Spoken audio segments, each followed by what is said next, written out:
ठरलं तर मग या मालिकेच्या 18 फेब्रुवारीच्या प्रोमोमध्ये आपण असं पाहणार आहोत की आता अस्मितावर झालेल्या जीवघेण्या हल्ल्यानंतर सायली आणि अर्जुन गप्प बसणार नाहीत.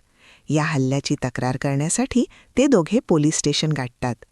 पोलीस इन्स्पेक्टर अर्जुनला विचारतात की अस्मिता मॅडमचं कोणाशी काही वैर आहे का? त्यावर सायली आणि अर्जुन दोघेही स्पष्ट नकार देतात. तक्रार नोंदवताना सायली एक महत्त्वाची माहिती पोलिसांना देते. ती सांगते की अस्मितावर हल्ला करणारा तो व्यक्ती पुरुष नव्हता, तर ती एक स्त्री होती. हल्लेखोराचा चेहरा जरी स्पष्ट दिसत नसला तरी अर्जुनने चतुराई दाखवत घराच्या गेटबाहेरील CCTV फुटेज सोबत आणलेलं असतं. ते फुटेज पाहताना सायली पुन्हा एकदा खात्रीने सांगते की ही व्यक्ती स्त्रीच आहे. दुसरीकडे पोलिसांच्या डोळ्यात धूळ फेकण्यासाठी साक्षीने वकिलाचा वेषांतर केला आहे.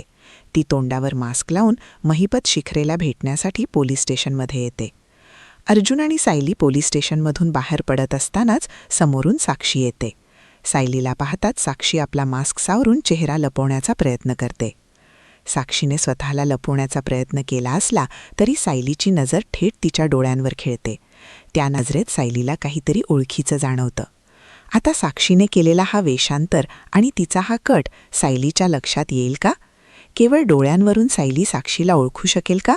हे पाहणं प्रेक्षकांसाठी नक्कीच रंजक ठरेल. पुढील भागाच्या अपडेट्ससाठी पाहत रहा ठरलं तर मग. हा प्रोमो इथेच संपलेला आहे. भेटूया पुढील भागात. तोपर्यंत नमस्कार.